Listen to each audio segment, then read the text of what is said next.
Comment ça marche les halakhot? On a dit qu'on allait faire des halakhot concernant le mois d'Elul, c'est-à-dire les lois concernant Ben Adam Lachavero, les lois concernant les relations entre les gens, qui sont l'essentiel. Alors, dans les halakhot Ben Adam Lachavero, il y a essentiellement les lois de prêt. Quand on prête de l'argent, d'accord, une mitzvah de prêter de l'argent pour celui qui n'en a pas. Maintenant, il y a une exigence, c'est que quand vous prêtez de l'argent, quelle que soit la somme, il faut faire un contrat ou avoir de témoins. D'accord? Donc, dans les lois de Ben Adam Lachavero, il faut éviter au maximum les histoires de on est amis, on est copains, on est trucs. C'est là, halakha fixe une chose, il ne faut jamais passer par-dessus la tête de la halakha. C'est encore plus important de suivre la halakha dans les dinim Ben Adam Lachavero que Ben Adam Lamakom. Même avec la famille, il faut des témoins ou un... Vous prêtez de l'argent, même 10 shekels, même 2 euros, ceux qui nous écoutent, 2 livres sterling. Vous prêtez de l'argent, si vous avez l'intention de récupérer cet argent, ça s'appelle un prêt. D'accord? Si vous n'avez pas l'intention de le récupérer, même si vous l'appelez un prêt, mais qu'en réalité vous pensez que c'est un don, alors ok, vous n'êtes pas obligé de faire rien du tout, puisque vous n'attendez pas qu'on vous le rende. Mais si vous l'avez prêté parce qu'on va vous le rendre, d'accord, il faut faire un contrat. Même la famille, même si c'est le frère ou la sœur. Si c'est ou un contrat ou 2 témoins. D'accord? Et en toute, simplicité, quand si la personne se vexe, ben vous lui dites, shalom, je ne prête pas d'argent, parce qu'il vaut mieux être bureaucrate au départ, et comme ça on restera des bons amis. Donc vous faites un contrat ou 2 témoins, et vous écrivez les détails élémentaires, la date où vous l'avez fait, et la somme, et également le moment du remboursement.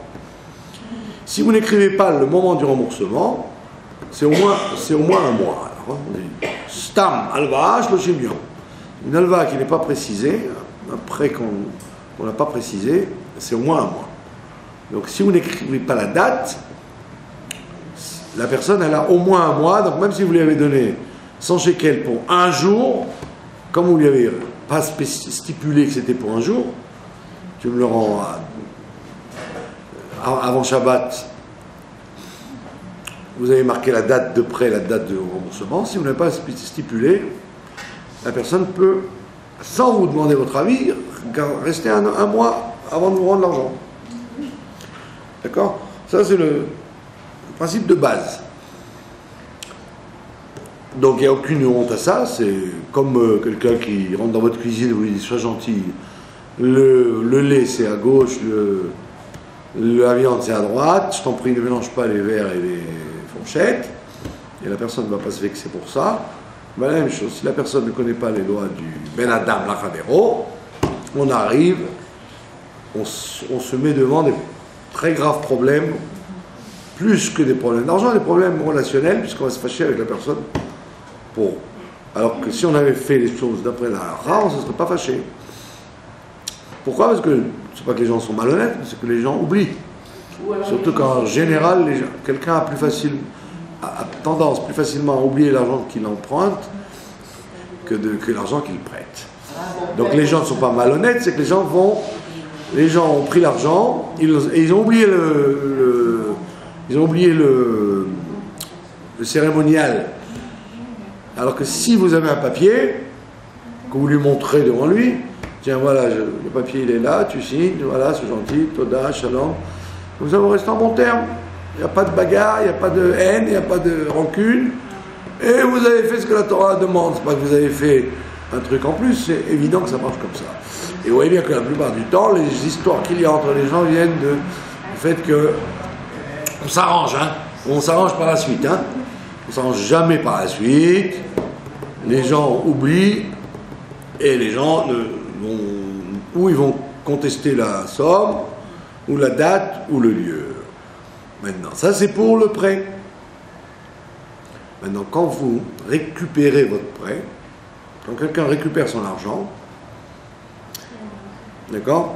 Alors, la Gemara nous dit, si tu as prêté dans un yishuv,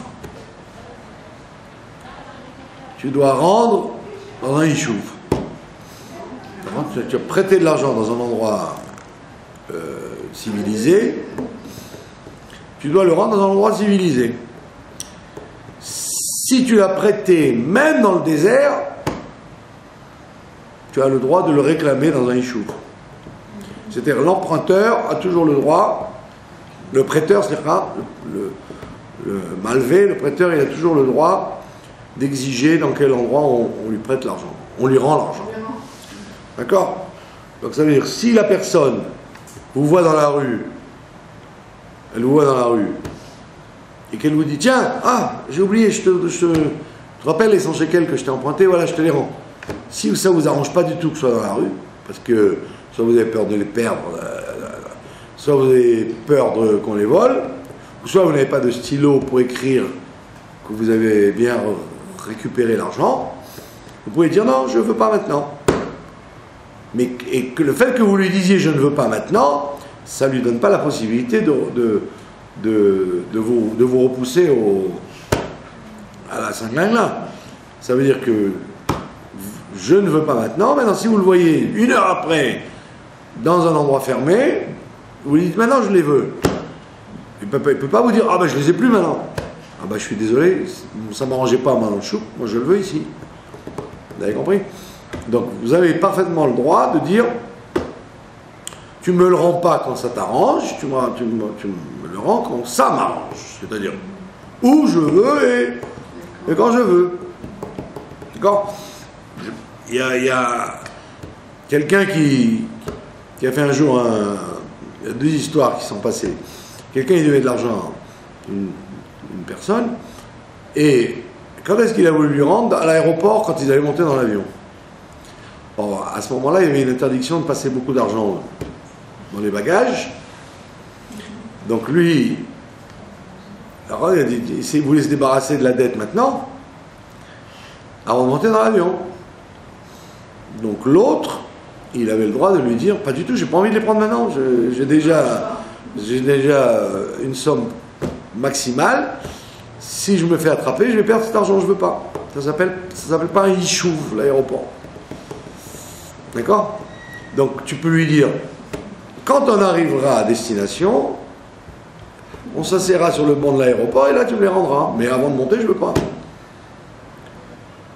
Donc tant qu'il ne vous l'a pas rendu, il est encore à lui. Donc si lui il se fait prendre, il ne pourra pas dire c'est ton argent qu'on a pris. Non, j'ai pas accepté mon argent. D'accord? Deuxième cas de figure, je parle de cas qui se sont passés.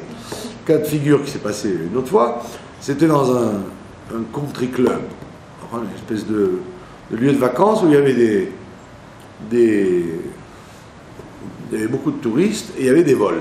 Il y a beaucoup de gens qui se faisaient voler dans les chambres et dans les bungalows. Il y avait des sacs et des enveloppes qui disparaissaient. Et donc tout le monde savait que c'était pas très fiable, quoi. On ne savait pas qui accuser, les voisins de chambre, les employés, les femmes de ménage. Il y a quelqu'un qui devait de l'argent et il a dit tiens, je vais te les rendre, parce qu'on est en vacances, je vais te les rendre, tu en auras peut-être besoin pour les vacances. Donc la personne pouvait lui dire non, ça ne s'appelle pas un endroit de yishuv. J'appelle ça un désert, moi. Un hôtel où on vole, c'est un endroit pas sûr. Donc je veux pas de ton argent. Quand on rentrera dans une ville civilisée, je le reprendrai. Pour l'instant, je ne veux pas. Pourquoi? Parce que toute la raison pour laquelle la personne veut rendre l'argent, c'est justement pour ne pas se le faire voler lui-même, préfère que ce soit le prêteur qui se le fasse voler. Et donc, la Torah permet à l'emprunteur, au prêteur, pardon, de fixer les lieux et les heures de remboursement de la dette. D'accord? Maintenant, au niveau d'un remboursement, théoriquement, pour prêter de l'argent, il faut un contrat ou 2 témoins. Mais pour le rembourser, on n'est pas censé avoir des documents ou des témoins. Oui, dans un sens, ça marche.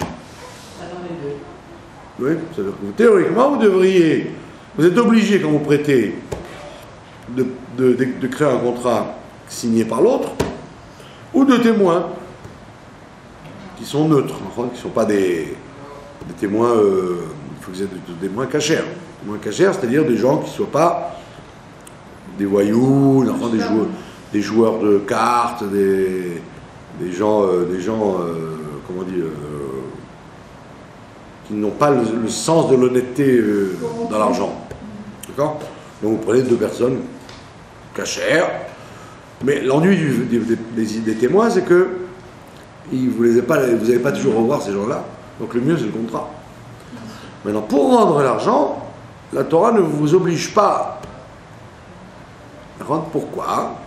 Parce qu'on estime que le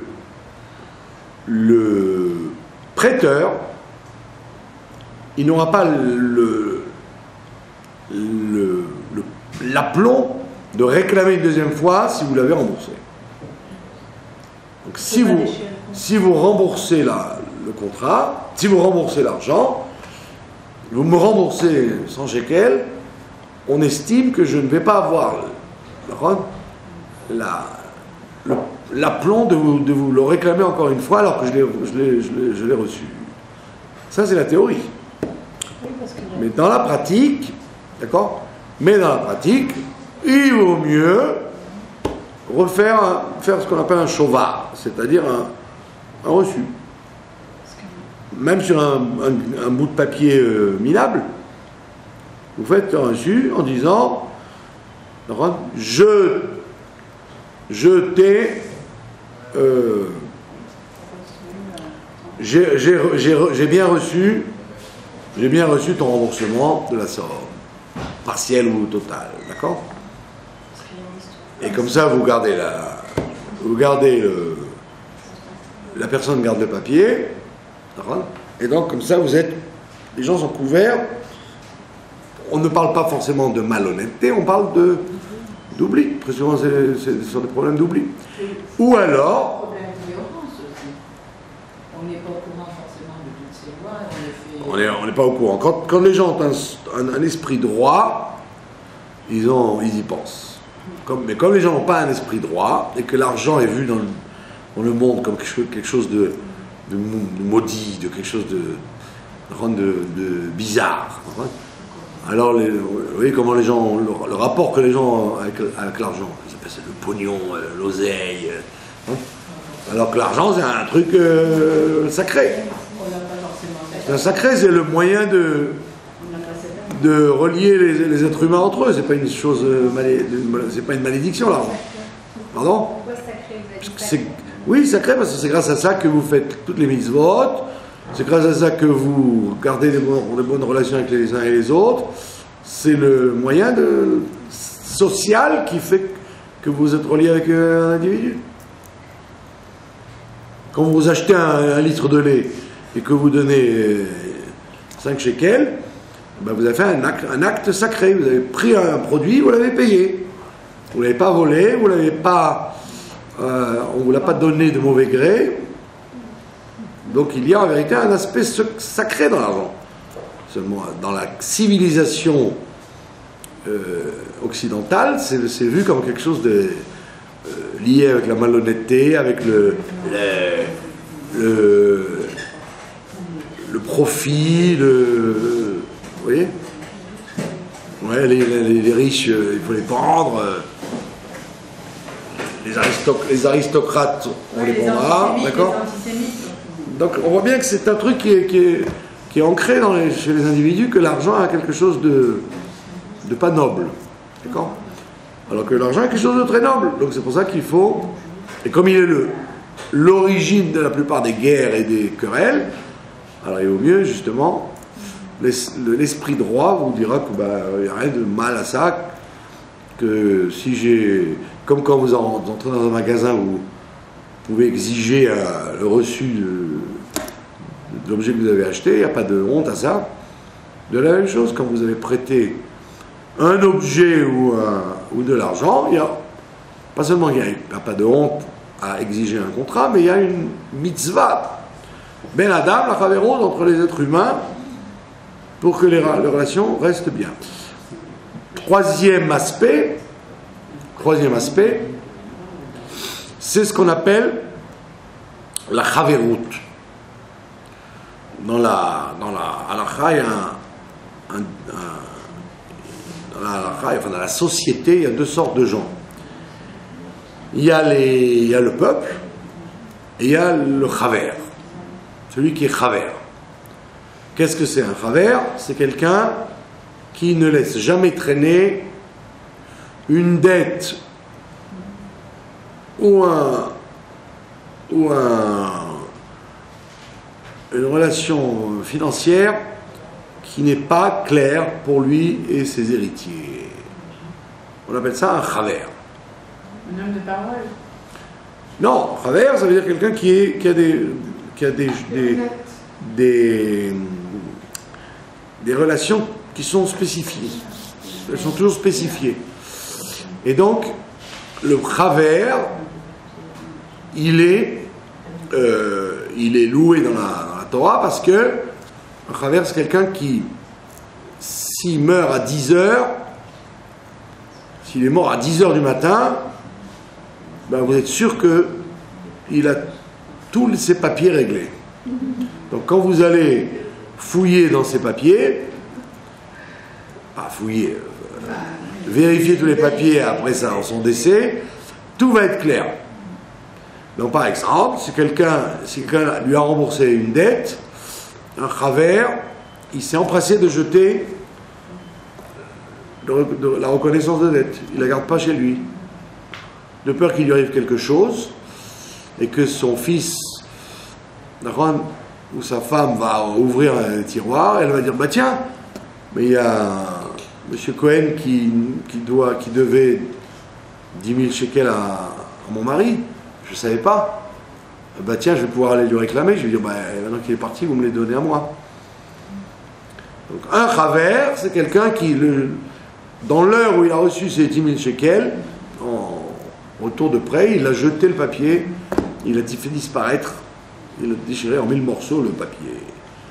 Il ne va pas laisser traîner en disant bon, à Pessah, je nettoierai mes tiroirs, je ferai de l'or dans mes tiroirs. À Pessah, tu seras déjà peut-être plus de ce monde. Et à ce moment-là, tu risques de faire un très grave problème entre les gens qui sont vivants et les autres. Alors, bien que, si vous avez assisté, bon, je ne vous le souhaite pas, quand on assiste à un enterrement, le fossoyeur principal, le responsable de la Chevra Kadisha, quand il a fini d'enterrer le défunt, il dit, ou la femme, ou l'homme, ça ne change pas, il dit, si tu étais chaver ou chavera dans une quelconque organisation, que tu en sois détaché, on te libère de ton obligation vis-à-vis de cette association que tu as faite. D'accord? Donc on dit ça. C'est-à-dire que si par exemple quelqu'un il donnait par exemple un prélèvement automatique à la yeshiva, moi je vais regarder le prélèvement automatique et je lui dis tiens, ça s'est arrêté. C'est bizarre, comment ça se fait? Il ne s'est pas fâché avec nous, qu'est-ce qu'il y a eu? Et je téléphone et là, on me dit bah il est parti, il n'est plus de ce monde. Alors le prélèvement n'a pas été renouvelé. D'accord? Donc moi je vais dire ok, Mais en haut, s'il n'a pas dit blinéder ou s'il ne pensait pas vivre, être pris à l'improviste, en haut, on va peut-être l'accuser en disant mais tu t'étais engagé, et maintenant cet engagement tu ne peux plus le faire. Ah c'est vrai, tu es mort, c'est une excuse majeure, c'est un cas de force majeure, mais c'est quand même, ça peut être une accusation en haut. Alors c'est pour ça que la personne de la Khéwa Kadisha, elle te dit Shimon, Jacob, X ou Y, tu es libéré de tes obligations. C'est vrai qu'à l'instant où il s'en va, c'est comme tous les vœux et les engagements qu'il a pris, on les lui enlève, on le libère. D'accord? Mais ça c'est vis-à-vis des engagements qu'on ne peut pas forcément prévoir. Si que Dieu préserve, il s'est engagé à payer le loyer de ses enfants ou de les aider régulièrement, d'accord, donc il est détaché de cet engagement, puisqu'il n'avait pas dit, bien qu'il n'ait pas dit blinéder. Mais ça c'est la théorie. Mais dans la pratique, un chaver, il doit toujours mettre de l'ordre dans tous ses papiers à chaque instant de sa vie. Pas qu'il soit méfiant, mais qu'il soit ordonné. Et un chaver, il est ordonné au jour le jour, pas à long terme, il est ordonné au jour le jour. Donc le plus grave des cas où le chaver doit intervenir, c'est dans le cas où il a une reconnaissance de dette de quelqu'un qui lui a payé. Il doit immédiatement s'en débarrasser. S'il lui a remboursé dans la rue ou dans un mariage, il dit voilà, je te rembourse ton argent, il lui fait le papier comme quoi il lui a rendu son argent. Quand il rentre chez lui à 3h du matin, avant de dormir, il doit ouvrir le tiroir, prendre le papier et le déchirer. Parce que moi j'ai connu quelqu'un que Dieu préserve le peuple juif, un ami à moi qui avait 40 ans, pas beaucoup, et il est mort dans la nuit comme ça. Il est mort sa femme était professeure à l'école ici. Dans la nuit, il est mort. Il a eu un arrêt cardiaque dans la nuit. Bon, quand on a 40 ans, le Rav Eliashiv, je comprends qu'il avait prévu de partir, mais quand on a 40 ans, on pense qu'on a encore... qu'on va en enterrer les gens avant de passer à ma gauche. Et ce pauvre monsieur, il est parti dans la nuit. Imaginez-vous la surprise de sa femme au petit matin. Donc, qu'à Dieu ne plaise, cette situation, on n'en est pas maître. Parce que les Pirkei Avot nous disent, fais tchouva un jour avant ta mort, parce que tu ne peux jamais savoir quand c'est. Donc, la façon la plus désagréable de partir de ce monde-là, c'est de laisser des papiers qui après vont faire des problèmes avec des gens alors qu'il n'avait plus lieu d'être. Donc un propriétaire ou un prêteur ou un commerçant, il doit tenir à jour ses papiers au jour le jour, de peur que il arrive quelque chose et que ses héritiers viennent réclamer de l'argent alors que cet argent a été payé. En plus du désagrément que cela a vis-à-vis du survivant qui va dire, tu te rends compte, ce bandit-là, je lui ai remboursé l'argent, il est mort et maintenant ses enfants me le réclament alors que... D'accord? Donc ça lui fait des problèmes en haut. Donc on appelle ça un chaver. Donc tout le monde, homme ou femme, doit être chaver. C'est une nécessité, jamais laisser les choses traîner et ne pas être ordonné. Et vous voyez bien que, puisque j'enseigne le livre des Gilgoulim, le Harizal et la plupart des commentateurs disent que la plupart des Gilgoulim viennent à cause de ça. Le problème entre les êtres humains qui n'ont pas été réglés, pour lesquels on est obligé de revenir en Gilgoul. Donc, en Elul, donc il faut Prendre une bonne décision, c'est de devenir un travers. Vous avez compris? Voilà. Maintenant, on est dans la parachate Kitavo. D'accord? Alors, je vais répéter ce que j'ai dit hier en hébreu à la fête de Chayeloul. Ce que j'ai dit en substance. Dans la parashat Kitavo, vous avez deux mitzvot très intéressantes. Kitavo, on s'en souvient toujours comme la parasha des malédictions. Les 98 malédictions qu'on nous fait miroiter de façon effrayante avant Rosh Hashanah. Mais avant les malédictions, qui ne sont que la montée sixième, il y a le début de la paracha qui parle de deux mitzvot très intéressantes. La mitzvah des Bikurim, cette espèce d'Israël que quand on était agriculteur, on avait la mitzvah d'amener au Beth Amikdash en cadeau, d'accord, Bikurim, les prémices, mitzvah qu'on faisait entre Shavuot, le temps où on prélève les fruits d'Israël, jusqu'à la fin des fêtes de Tishri. En réalité, c'était même jusqu'à Hanouka. Donc on avait presque 6 mois, presque, pour pouvoir faire cette mitzvah. Elle allait à Jérusalem apporter ses bikurim dans un panier. D'accord? Et une autre mitzvah, On les donnait à qui? au Kohen. On donnait au Kohanim, le Kohen qui était de service, on lui offrait les bikurim. Donc il les mangeait. Il avait du dessert pour plusieurs semaines. Si ce n'était pas un repas, parce que les gens se nourrissaient très souvent de pain avec du fruit.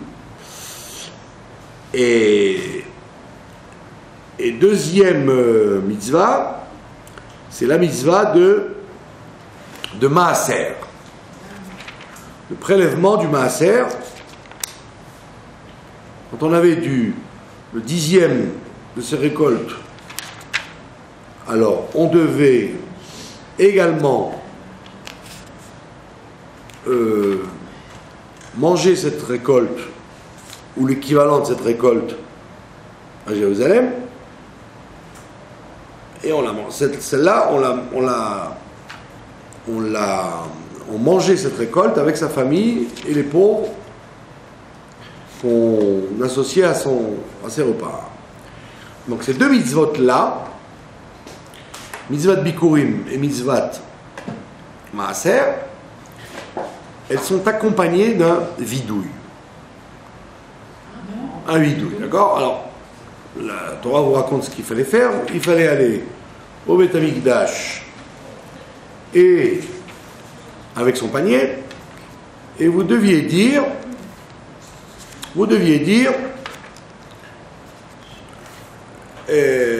je viens raconter à Dieu aujourd'hui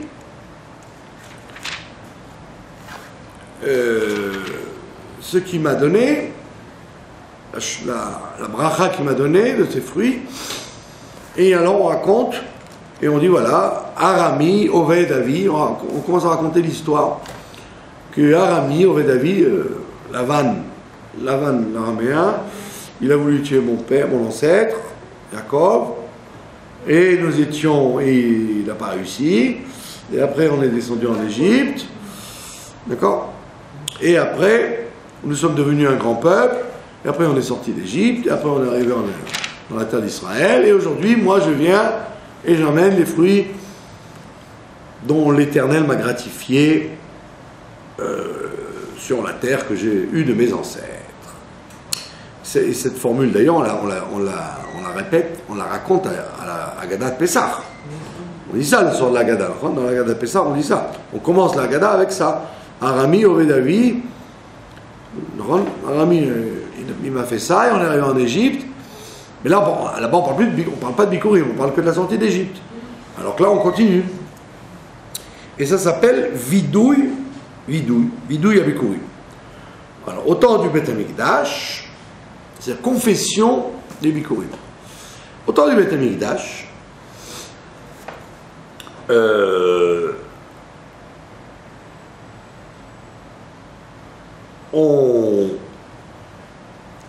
il y avait une ignorance des fois des gens, donc des gens ne savaient pas lire. Alors au début, on avait instauré que c'était le propriétaire qui venait dire ça, mais on a dévoilé qu'il y avait beaucoup de gens qui ne savaient pas lire, et qui ne savaient même pas prononcer les mots. Donc, comme ils avaient honte, ils se disaient, je vais apporter mon panier, et puis je vais bafouiller, ben j'y vais pas.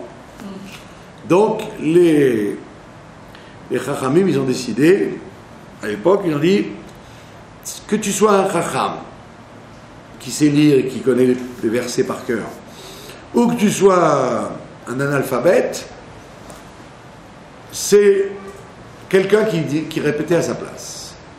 Et lui, il écoutait et il disait Amen. D'accord? Et ça, c'est l'origine du minag, de deux minagim très connus. Premier minag, c'est le minag de la Kriyat Torah. Quand on lit la Kriyat Torah, à l'époque, celui qui montait à la Torah, c'est lui qui lisait. Comme le bar mitzvah. Il montait et il lisait. D'accord? Maintenant, dans les Kehilot Ashkenaz, ils ont annulé ce minag et ils ont fixé ce qu'on appelle le Baal Koré, le lecteur. Donc ils ne montent pas à la Torah? Et donc les gens montent à la Torah, mais ils ne font que les brachot. Ils lisent à voix basse avec le lecteur. Pourquoi? Pour éviter les hontes. Parce que ça veut dire, moi, je ne sais pas lire, donc il a lu pour moi. Toi, tu sais lire, donc ça veut dire que je ne sais pas lire. Bon. Mais chez les Séfarades et les Thémanim, jusqu'à maintenant, ça reste encore comme avant. Il y a beaucoup de Kehilot où vous ne montez pas si vous ne lisez pas. Alors un jour, il y avait un grand lecteur marocain qui était ici, un monsieur d'un certain âge qui lisait très bien avec une belle voix andalouse et tout. Et il me dit, je veux lire et je veux monter et lire. Alors je lui dis, vous allez monter, mais vous n'allez pas lire. Et il me dit, pourquoi? Je dis, parce que vous allez faire honte aux gens. Parce que les gens ils vont dire, ah, lui il monte parce qu'il sait lire. Et ceux qui se montent et qui ne savent pas lire, alors ils ne montent pas. Il dit, c'est pour ça que chez nous on fait comme ça. Sauf si tu as oui, comme le bar mitzvah, on veut nous gonfler, alors on le fait lire. Ou alors celui que Dieu préserve, qui a perdu son père, qui a perdu quelqu'un, lui, pour cavote pour le mort, c'est bien qu'il lise aussi. Sinon, il vaut mieux éviter, pas parce que c'est pas bien pour lui, c'est pas bien pour les autres. Les gens vont dire, donc c'est tous les autres, c'est des ignares. Donc c'est la raison pour laquelle ça vient de ça. Que les Chachamim, ils ont tenu compte des ignorants, sinon ils n'auraient pas fait la mitzvah. Deuxième cas où on tient compte des ignorants, c'est le mariage. Quand vous vous mariez, qui c'est qui se marie? C'est le marié, avec la mariée. Et qui c'est qui fait les bénédictions? C'est une tierce personne. Oui. Il y a des gens qui me font rire et me disent, vous voulez nous marier? En vérité, ça n'existe pas, je veux vous marier, c'est vous qui vous mariez. Les gens se marient entre eux, c'est pas quelqu'un qui les marie. Le mariage, c'est le mari avec sa femme, le khatan et la kala. Alors qu'est-ce qui se passait? À cause de l'émotion du khatan, ou l'ignorance du khatan, qui aurait dû faire les brachot, dire, il aurait dû prendre son vin, faire la bracha du vin et dire que Dieu nous a sanctifiés par les mariages, et c'est tout, c'est lui qui se marie, donc c'est lui qui devrait faire la bracha. On voit qu'on jamais un khatan il fait la bracha, c'est toujours le tonton ou le rave ou l'invité d'Amérique qui est ce qu'on appelle Messader Kiddushin. Mais il n'y a rien avec Messader Kiddushin. Il aurait pu arranger la Ketouba, d'accord, c'est un acte juridique, ça je peux dire que c'est un tiers. Mais pourquoi il ne fait pas les brachot? C'est lui qui se marie. Il parle à sa femme. Alors qu'est-ce qu'on dit au Khatan? Et à la Kala, on leur dit, vous ne dites pas Baruch Hu Baruch Shemo, parce que vous vous rendez quitte. C'est comme si je le dis à votre place. Et vous ne parlez pas, et vous ne souriez pas, et vous êtes très attentif. Alors au lieu de ça, dis-lui, lis-toi. C'est son mariage. D'accord? En vérité, c'est la même raison que les Bikurim. Comme le Khatan va être ému, ou il est un ignorant, il ne sait pas lire, donc on a peur qu'il raconte n'importe quoi. D'accord? Donc on dit, ne lis pas, laisse lire quelqu'un d'autre. D'accord? Un jour, il y avait en général, il faut être très scrupuleux d'avoir un texte devant soi pour ne pas lire par cœur. D'accord? Alors, un jour, il y avait plusieurs mariages, il y avait le Rav qui a fait le mariage, il voulait faire du par cœur. Alors moi qui suis un peu noudnik, comme on dit, j'ai tendu le texte, malgré tout, et puis les donne d'une façon ostentatoire, on vous fait comprendre que je suis assez grand pour dire par cœur la bracha. Je suis pas un Balchouva et je fais tellement de mariages que je les connais par cœur. Et plusieurs fois, ça m'est arrivé d'entendre ça, c'était rigolo, surtout quand vous le filmez, c'est que le Rav, il s'embrouille, il s'en pète les pédales, les pinceaux, je sais pas comment, ouais, il s'en mêle des pinceaux, et donc plusieurs fois, le Rav a dit, c'était pas la même occasion, il a dit, au lieu de dire il nous a permis les jeunes filles, etc., ils disent il nous a permis les femmes interdites, parce qu'il y a Arusot et il y a Asurot. Vous voyez, Arusot, les jeunes filles qui vont se marier, Arusa. Et Asura, c'est interdit. Alors vous voyez le Rav qui dit et que Dieu nous a sanctifiés, nous a permis de se marier avec des femmes interdites. Alors les gens ils essaient de le relever parce que c'est complètement fou, quoi. Les femmes interdites pour nous, les femmes interdites pour nous, Aliédé Choupa avec Kiddushin, par la Choupa avec Kiddushin. Alors, donc, il vaut mieux avoir le texte devant soi, sinon, alors, ça m'est plusieurs fois arrivé. Alors un jour j'ai dit à un Rav qui a fait ça, à la fin je lui ai dit ben, bravo, vous faites des mariages comme avant le déluge, quoi. Les femmes interdites, les femmes. Comme avant le déluge, ils prenaient la femme du voisin, la femme du truc, c'était. Je disais, c'est dommage de faire un mariage avant le déluge, on a reçu la Torah entre-temps. Donc vous voyez que la raison pour laquelle le Khatan ne lit pas, c'est parce que c'est justement pour éviter ça, qui va s'embrouiller dans les mots et qui va dire des bêtises, et donc elle n'est pas mariée s'il dit des choses fausses. Donc d'où vient ce minag? Eh bien ça vient des Bikurim, qu'on lisait à la place de l'agriculteur pour être sûr qu'il n'ait pas la honte de dire des fausses choses. Et ça s'appelle vidouille, la confession des Bikurim. Deuxième mitzvah, le Maaser Sheni, pareil. Le Maaser Sheni, il devait dire le monsieur, d'accord? Il devait dire j'ai brûlé, j'ai détruit tout ce qui était sacré dans la maison, c'est-à-dire il n'y a plus rien de sacré, je l'amène ici maintenant, tout ce qui est sacré, je n'ai pas le droit de le garder, je l'amène, et je l'ai donné aux Lévis, le Maaser on le donne aux Lévis, aux convertis et aux pauvres et à l'orphelin, comme toute la mitzvah que tu m'as ordonnée, j'ai fait. Et d'accord? Et je m'en suis pas servi, je n'en ai pas donné à des morts, parce que des fois on n'a pas le droit de... Vous savez qu'on n'a pas le droit de faire profiter un mort de quelque chose de Kodesh, donc on doit donner qu'à des vivants, etc., etc., etc. On dit tout ce que tu m'as ordonné, je l'ai fait. Et on finit par la fameuse phrase où il y a écrit dans le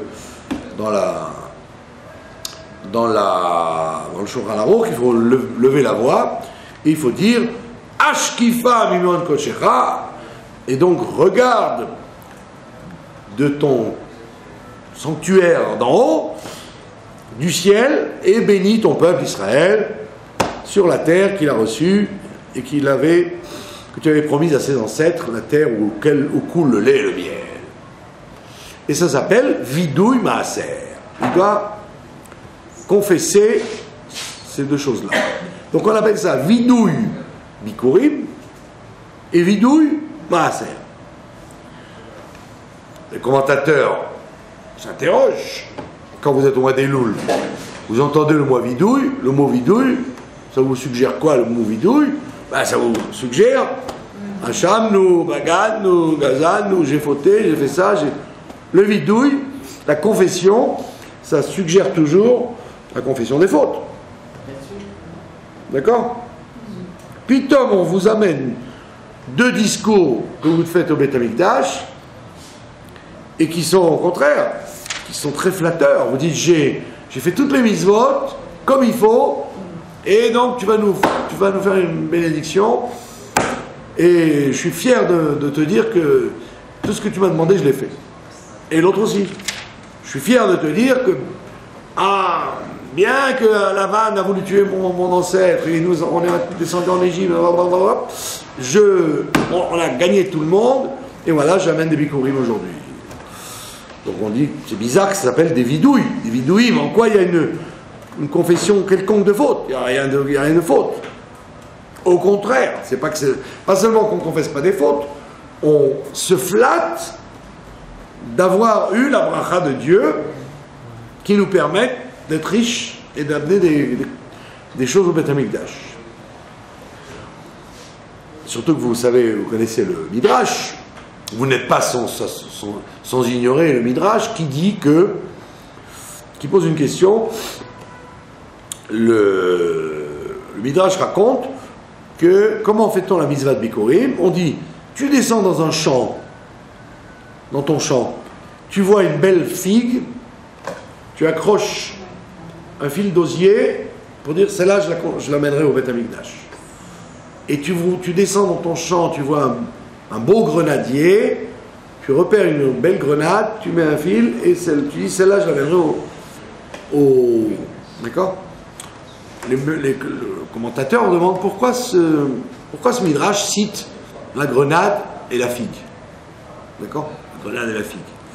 Alors on répond parce qu'en fait, où est-ce qu'on a parlé des Bikurim déjà avant? Dans la Torah, au moment des explorateurs. Quand les explorateurs sont arrivés en Israël, Moshe leur a dit Yemei Bikurei Anavim. Allez voir que maintenant c'est la période de la pousse des raisins. Et qu'est-ce qu'ils ont ramené avec eux?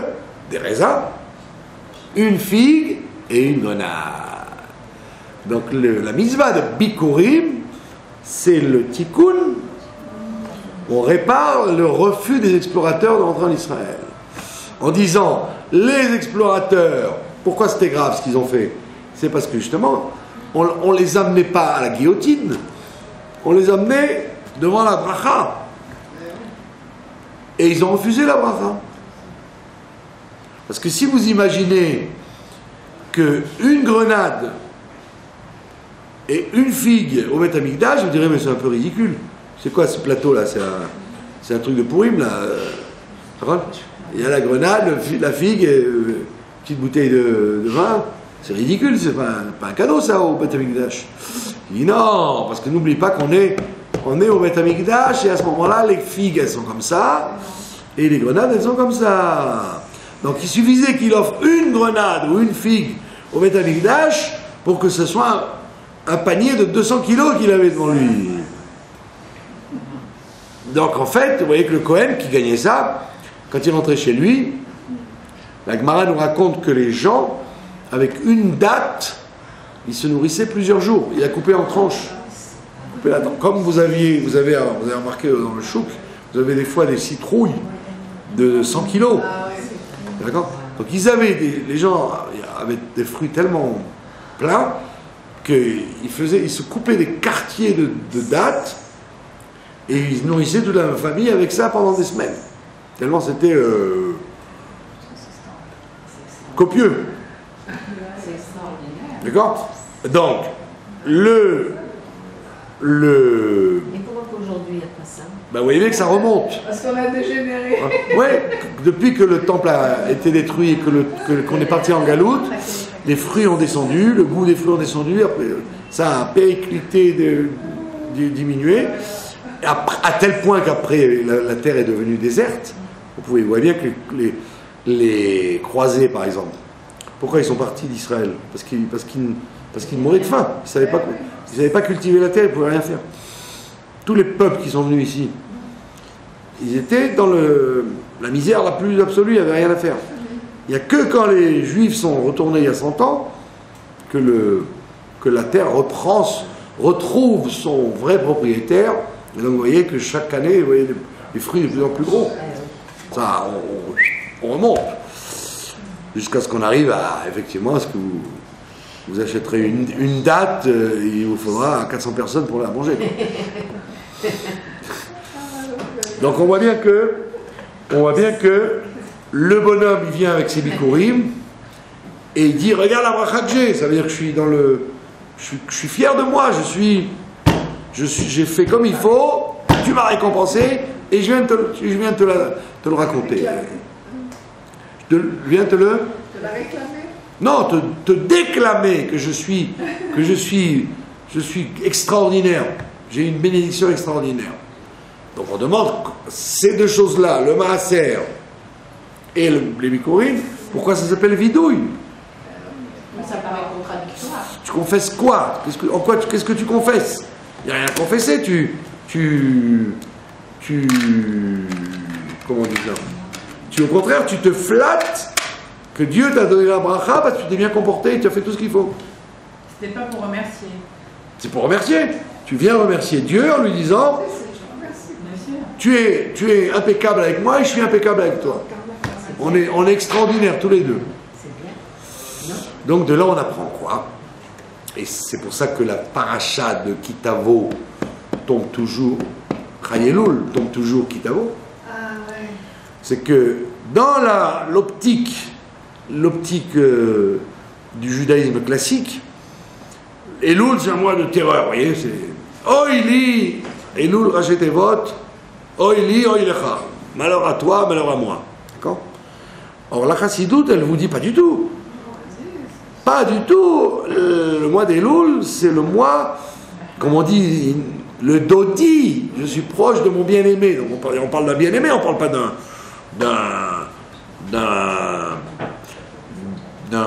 polichinelle avec un bâton. C'est le mois d'avril. Quoi? Le père Fouettard, on ne parle pas de père Fouettard, on parle de votre bien-aimé, tu as lui, il est à moi, etc. Et tu le vois dans les bikurim et dans le maaser. On te dit, il ne faut pas simplement faire vidouille des mauvaises choses que tu fais toute l'année, mais il faut aussi faire vidouille au bon Dieu des bonnes choses que tu fais. Oui, c'est dire merci. Tu dois dire au bon Dieu, ne regarde pas seulement tout ce que je suis pas bien, mais regarde tout ce que je suis bien. Donc tu dis vite, donc tu fais deux vidouilles. Le vidouille des mauvaises choses, ça tout le monde le connaît. Les slichot, et j'ai fait ça, et on a fait ça. Mais la Torah te dit, mais aussi un autre vidouille il faut faire.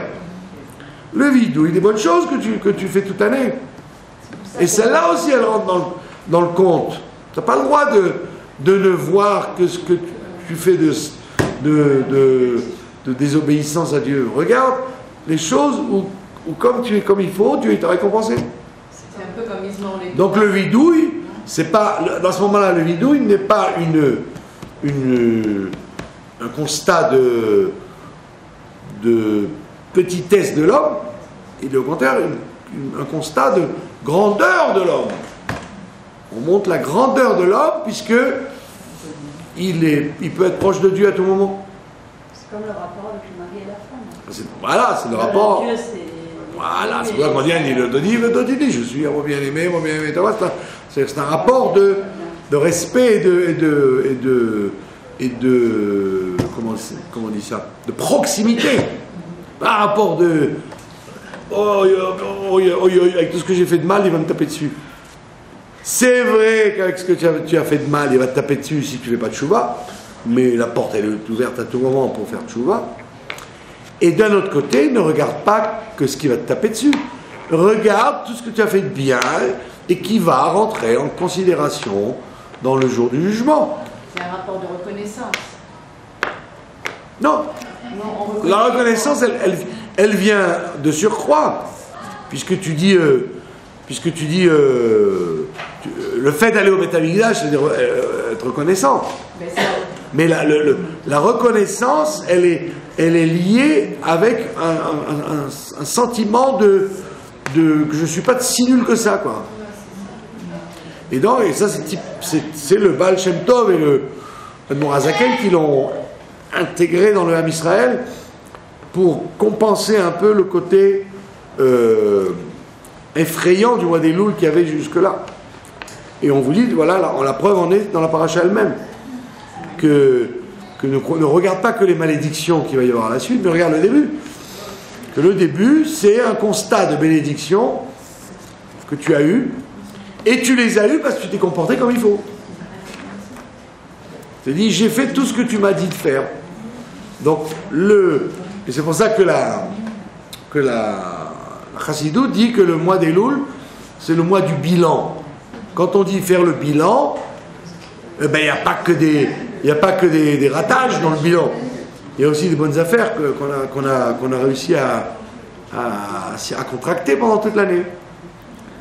Et donc on voit bien que Kitavo el Haaretz, quand tu viendras sur la terre, on ne te dit pas quand tu viendras sur la terre tu vas embarrer, on te dit quand tu viendras sur la terre tu vas recevoir de quoi amener des bikurim et de quoi emmener du maaser au Beth Amikdash. Et donc la même chose, quand tu viendras le jour du jugement, ne viens pas qu'avec ton sac de Averot.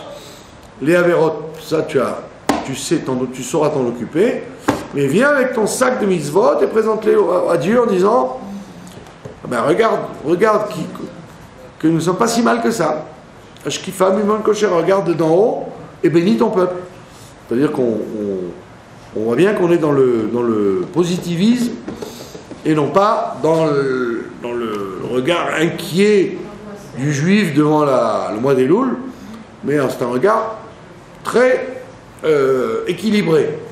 Je suis conscient de mes fautes et j'espère les réparer, et je suis conscient de mes qualités et je les montre à Dieu.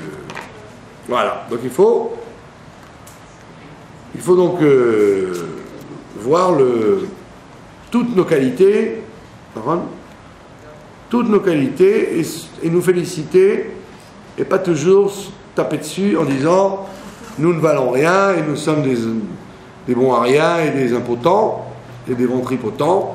Non, nous sommes des gens de grande valeur. La preuve en est que depuis 3500 ans, nous sommes encore là à tenir la route.